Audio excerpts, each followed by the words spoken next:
Good morning, students. Today our topic is known as oogenesis, अंडजनन. अंडजनन क्या है या what do you mean oogenesis? This is second process of gametogenesis. ये आपके gametogenesis का आपके दूसरा भाग है. फर्स्ट पार्ट हम पहले ही पढ़ चुके हैं इन मेल के अंदर स्पर्मेटोजेनेसिस. अब this process belong to female. ये जो प्रोसेस है आपके किसको बिलोंग करता है? फीमेल को. मादा में होता है ये oogenesis की प्रक्रिया यानी अंडजनन की प्रक्रिया. और अंडजनन की प्रक्रिया से क्या फॉर्मेट होते हैं? अंडाणु. आपके जनन के लिए अंडाणु. और दीज अंडाणु या these ovum is known as female gametes. ये क्या कहलाता है आपका? फीमेल गैमेट यानी मादा युग्मक. तो इस तरह से मादा युग्मक बनना यानी फीमेल गैमेट्स का बनना गैमेटोजेनेसिस को रेफर करता है. क्लियर? तो ये तो हो गया इंट्रोडक्शन. अब oogenesis की प्रक्रिया, ये जो प्रोसेस जो है ये आपके कैसे मतलब संपन्न होता है और इसमें ह्यूमन ये ओवम की स्ट्रक्चर क्या है, संरचना क्या है, हम इस टॉपिक पर आज स्टडी करेंगे. सबसे पहले फर्स्ट है आपका अंडजनन. अंडजनन क्या है? जैसे कि मैंने आपको प्रीवियस जो लेसन था उसमें बताया था, आपको प्रिमोडियल सेल्स बताई थी और इसके बारे में बताया था कि इसमें किस तरह से आपके ओवम को फॉर्मेट करती हैं. सबसे पहले माइटोटिक डिवीज़न होता है. माइटोटिक डिवीज़न के अंदर आपके मल्टीपल्स होती हैं, सेल्स बढ़ती हैं संख्या. फिर उसके बाद में दो मियोसिस डिवीज़न होते हैं. फर्स्ट मियोसिस डिवीज़न में प्राइमरी oocytes फॉर्मेट होती है. प्राइमरी oocytes जो होती है ओगोनिया बोलते हैं इसको हम. These are known as oogonia. और इसकी जो गुणसूत्रों की जो पोजीशन होती है इसके अंदर वो आपके 2n ही होती है, 46 ही होते हैं आपके स्टार्टिंग में. oogenesis के अंदर oocytes के अंदर क्रोमोसोम्स की संख्या कितनी होती है? 46. लेकिन आफ्टर दैट फर्स्ट मियोसिक डिवीज़न जब होता है तब इसकी जो नंबर है क्रोमोसोम्स का नंबर जो है वो रिड्यूस हो जाता है और वो नंबर क्या हो जाता है आपका 46 का 23 नंबर हो जाता है यानी हैप्लॉइड कंडीशन हो जाती है डिप्लॉइड से. क्लियर? ये तो थी फंडामेंटल थ्योरी, आपके मेन बेसिक बात. अब देखिए ये होता कैसे, इसकी मतलब क्या लॉजिक है इसका, ये हम पढ़ेंगे. तो इसमें आपको मैं बता रही हूँ कि फीमेल का जो ओवरी होता है उसमें आपके एग प्रोसेस, ये एग जो है ये जर्मिनेट होते हैं और ये जो प्रोसेस है these are very complex process than spermatogenesis. यानी oogenesis is the complex process than spermatogenesis. समझ में आ गया होगा आपको कि जो अंडजनन की जो प्रक्रिया है, ये जो प्रोसेस है ये आपके शुक्राणु जनन के प्रोसेस से थोड़ा जटिल है ये प्रोसेस. अब इसमें क्या होता है, इसमें भी 4 आपके जब प्राइमरी oocytes होता है बनता है तो इसमें 4 अगुणित कोशिकाएं बनती हैं जो पीतक में संचित रहती हैं, योक के अंदर. पीतक किसे बोलते हैं? योक. आपके स्पर्मेटोजेनेसिस में ऐसा कुछ नहीं था लेकिन इसके अंदर थोड़ा कॉम्प्लेक्स प्रोसेस है. तो ये अंडाणु जनन के दौरान जनन उपकला से कोशिका से पृथक हो जाती हैं और अंडाशय की किसके अंदर चल जाती हैं? आपके अंडाशय जानते हैं आप, मादा के अंदर प्राइमरी सेक्स ऑर्गन होता है अंडाशय. तो उसके अंदर आपके अंडाशय के वलफुट में प्रवेश कर जाती हैं और ये द्विगुणित संरचना होती है. पूर्ण सशक्त युक्त मतलब आपके एक तरह से कोशिका बन जाती है और इस पूर्ण सशक्त कोशिका को हम कहते हैं प्रिमोडियल जर्म सेल. ये आपके आद्य जनन कोशिका, जो कि मैंने आपको प्रीवियस लेसन में स्टार्टिंग में यही बताया था कि गोनेट्स के अंदर जो आपके गैमेट्स फॉर्मेट करती हैं उनका मेन रेस्पॉन्सिबिलिटी होती है प्रिमोडियल सेक्स सेल या जर्म सेल्स भी बोलते हैं इसको, इसकी. अब ये आपके जो आद्य जनन कोशिका होती हैं इनमें 3 स्टेप्स के अंदर यानी 3 स्टेप्स के अंदर oogenesis प्रोसेस जो है संपन्न होता है. इसमें 3 प्रोसेस इसके कौन से हैं? फर्स्ट प्रोसेस है इसका मल्टीप्लिकेशन यानी गुणन प्रवस्था. सेकंड प्रोसेस है ग्रोथ फेज, वृद्धि प्रवस्था. और थर्ड प्रोसेस है इसका मैचुरेशन फेज यानी परिपक्वन प्रावस्था। आपके ये थोड़ा लेंथी है, बाकी आपके स्ट्रक्चर ऑफ ओवम जो है बहुत ही शॉर्ट इसकी स्टडी है। अब हम सबसे पहले इसमें स्टडी करने जा रहे हैं मल्टीप्लिकेशन फेज की। मल्टीप्लिकेशन फेज कैसे होता है, ये मल्टीपल कैसे होते हैं, माइटोटिक डिवीज़न से, आई मीन सूत्री विभाजन से। तो सूत्री विभाजन देखिए इसमें किसके अंदर होता है, आपके सूत्री विभाजन जो है प्रिमोडियल सेक्स सेल या प्रिमोडियल जर्म सेल के अंदर होता है। और इसको हम प्रिमोडियल जर्म सेल को हम अदर वे में एक नाम से और जानते हैं, एग मदर सेल। इसको हम ये अंड मात्रक कोशिका भी कहते हैं। ये इसमें परिवर्तित हो जाती है प्रिमोडियल जर्म सेल्स, और इसमें फिर क्या होता है, लगातार सूत्री विभाजन होता है और ऊगोनिया का निर्माण होता है। तो ये जो ऊगोनिया का निर्माण होता है, तो इसमें आपके कुछ ऊगोनिया जो होते हैं वो तो आपके नर सेल्स पोषक कोशिकाओं में फॉलिकल सेल्स में परिवर्तित हो जाते हैं, या फॉलिकल सेल्स में या नर सेल्स में, और जन्म के पश्चात ना तो इनका मतलब ना तो ये अतिरिक्त ऊगोनिया बनते हैं और ना ही जुड़ते हैं। लेकिन आपके कुछ जो ऊगोनिया होते हैं वो आपकी किस में पार्टिसिपेट करते हैं, प्रथम अर्धसूत्री विभाजन में। यानी हमने इसमें से एक को ले लिया, ये पार्ट करेगा प्रथम अर्धसूत्री विभाजन में। तो ये जो ऊगोनिया हैं, अब इसके अंदर आपके कौन सा डिवीज़न होगा, प्रथम अर्धसूत्री विभाजन। तो अब इसको हम पढ़ेंगे किसके अंदर, ग्रोथ फेज के अंदर। अब ग्रोथ फेज में देखो वृद्धि प्रावस्था में क्या होता है, ये जो ग्रोथ फेज जो है ये बहुत ही मोस्ट इम्पॉर्टेंट फेज है, क्योंकि इसके अंदर पोषक पदार्थों का जितने भी न्यूट्रिटिव मैटर होते हैं, पोषक पदार्थों का संश्लेषण होता है और निक्षेपण होता है, दोनों ही होते हैं। तो और इसमें ऊगोनिया का आकार जो है आपके अपेक्षाकृत बढ़ जाता है, और मैमेल में आपके ये जो oocytes की वृद्धि जो है फॉलिकल सेल्स के द्वारा होती है, ये ध्यान रखना। तो अंडे देने वाले जीवों में योग जो होता है, ये भी मैं अलग से लाइन बता रही हूँ आपको, कि जो अंडे देने वाले जंतु होते हैं उनमें योग किसके अंदर संश्लेषित होता है, यकृत के अंदर, लिवर के अंदर, जो आपके मात्रक रक्त के द्वारा परिवर्तित oocyte में रूपांतरित होता है। वृद्धि प्रावस्था में यानी पीतक जनन पूर्व वृद्धि प्रावस्था में प्रोविटेलाइजेनेसिस या विटेलोजेनेसिस, जिसको हम बोलते हैं पीतक जनन प्रावस्था, इसको दो काल में मतलब दो उसमें विभक्त किया है। तो प्री विटेलोजेनेसिस और एक है विटेलोजेनेसिस, ये दो हैं। इसमें हमने प्री विटेलोजेनेसिस को स्पेस बताया आपको, ये वाला डायग्राम में आ रहा है आपके। तो प्री विटेलोजेनेसिस में केंद्रक और कोशिका आपका जो द्रव्य होता है इसके आयतन में वृद्धि होती है, इसका वॉल्यूम जो होता है वो इंक्रीज़ होता है, और इंक्रीज़ होने से क्या होता है, इसमें एक स्ट्रक्चर का फॉर्मेशंस होता है, और वो स्ट्रक्चर है लैम ब्रश क्रोमोसोम्स, इसका फॉर्मेशंस होता है। और साथ ही आपके इसी के साथ में आपके जो साइटोप्लाज्म है, आई मीन्स जीव द्रव्य जो है, ये आपके गुणात्मक और मात्रात्मक वृद्धि करता है। यानी गुणात्मक और मात्रात्मक वृद्धि करने का मतलब है आपके क्वालिटेटिव और क्वांटिटेटिव दोनों में वृद्धि करता है ये साइटोप्लाज्म। अब देखिए इसमें विटेलोजेनेसिस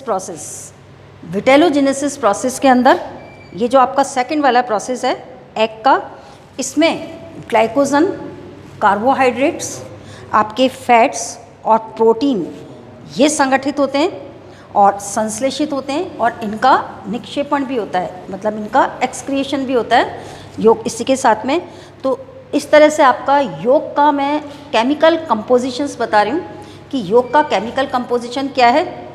योग का केमिकल कंपोजिशंस है, इसके अंदर 48.7% तो होता है वाटर, ये योग का केमिकल कंपोजिशन है योग, जिसको हम बोलते हैं पीतक। इसमें ध्यान रखिए 48.7% तो उसके अंदर होता है वाटर, जल। फिर आपके 16.7% होता है इसमें प्रोटीन, आपके 36.2% होता है इसमें फास्फोलिपिड्स, और ये 1% कार्बोहाइड्रेट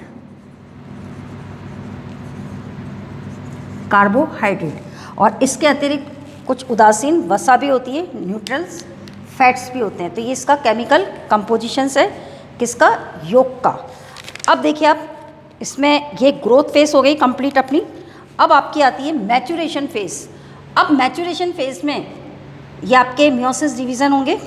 मैच्यूरेशन फेज में क्या होता है, सबसे पहले ये जो फर्स्ट है प्राइमरी oocytes जो है, फर्स्ट वृद्धि चरण पूर्ण होने के बाद में ये मैच्योर अवस्था में आता है, परिपक्व करना प्रारंभ कर देता है, यानी मैच्यूरेशन होता है इसका। और इसमें सबसे पहले फर्स्ट होता है मियोसिस डिवीज़न। और इस मियोसिस डिवीज़न में जो मियोसिस डिवीज़न होता है ये 2 बार होता है मियोसिस डिवीज़न। एक को तो हम बोलते हैं फर्स्ट मियोसिस डिवीज़न, दूसरे को हम बोलते हैं second meiosis division. First meiosis division में क्या होता है, सबसे पहले देखिए इसमें प्राइमरी oocytes, ये जो प्राइमरी oocytes है, ये 4 जो सेल्स बनी थी मल्टीपल फेज से, तो इसमें से ये प्राइमरी oocyte जब फर्स्ट मियोसिस डिवीज़न करती है तो अनइक्वल साइज़ की 2 सेल्स फॉर्मेट करती है। ये अनइक्वल साइज़ की जो 2 सेल्स होती हैं, एक तो होती है आपकी वेरी मच स्मॉल सेल और एक होती है बिग सेल। जो वेरी मच स्मॉल सेल्स होती है these are known as polar body, वो क्या होती है, पोलर बॉडी। और जो सबसे पहले बनती है आपके फर्स्ट डिवीज़न में, तो इसलिए इसको हम बोलते हैं फर्स्ट पोलर बॉडी, आपकी प्रथम ध्रुवीय काय कोशिका। और दूसरी जो बिग सेल्स होती है वो आपकी बनाती है सेकेंडरी oocytes, ये आपकी क्या कहलाती है, सेकेंडरी oocyte। इसके पश्चात दोनों सेलों में फिर सेकेंडरी मियोसिस डिवीज़न होता है। तो सेकेंडरी जो डिवीज़न होता है ये आपके अनइक्वल होता है, ये भी आपके, तो इसमें बड़ी तो पीतक युक्त, ये जो ओवम बनता है ना, ये पीतक युक्त होता है, जिसका मैंने आपको यहाँ पे केमिकल कंपोजिशन लिखा है। तो ओवम जो है ये बड़ी सेल्स जो बनती है पीतक युक्त होती है, संतति कोशिका या इसको ओटेट भी बोलते हैं, ओवम भी बोलते हैं। और दूसरी सूक्ष्म जो सेल बनती है वो होती है द्वितीयक ध्रुवीय काय, यानी आपके सेकेंडरी पोलर बॉडी। तो इस तरह से आपके प्रजनन में अंडाणु, और प्रजनन में जो आपके रिप्रोडक्शन होता है उसमें भाग कौन लेता है, मेन इम्पॉर्टेंट भाग लेता है आपके ये ओवम, और इसका कोई रोल नहीं होता, ये भी ध्यान रखना। रिप्रोडक्शन के अंदर ये स्ट्रक्चर जो है पार्टिसिपेट करता है और पोलर बॉडीज़ जो है डिस्ट्रॉय हो जाती हैं मेन। तो आपके मोस्टली एनिमल्स के अंदर oogenesis की मैच्यूरेशन फेज़ में केवल मोस्टली जो है एनिमल्स जो होते हैं उनके अंदर जो oogenesis होता है उसमें ओनली एक ही मियोटिक डिवीज़न होता है। But in case of human के अंदर आपके 2 मियोसिस डिवीज़न होते हैं, ये भी ध्यान रखना आपको। अब इसमें देखिए जो प्राइमरी oocytes थी, ये प्राइमरी oocytes जो है इसमें ग्रेनुलोसा सेल्स जो होती हैं ये इनके घेरे रहते हैं चारों तरफ से, और प्राइमरी, इनको फिर हम क्या कहते हैं, प्राइमरी फॉलिकल।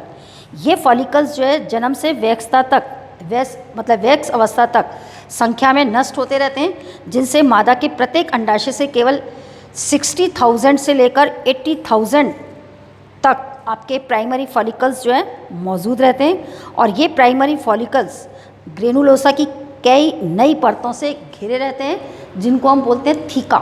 ये क्या कहलाता है, स्ट्रक्चर थीका। तो इस तरह से आपके सेकेंडरी फॉलिकल्स, इनको फिर हम क्या कहते हैं, जो थीका से घिरे रहते हैं, प्राइमरी फॉलिकल्स, सेकेंडरी फॉलिकल्स बोलेंगे। और ये जल्दी ही फिर टर्शरी फॉलिकल्स में कन्वर्ट हो जाते हैं, बदल जाते हैं।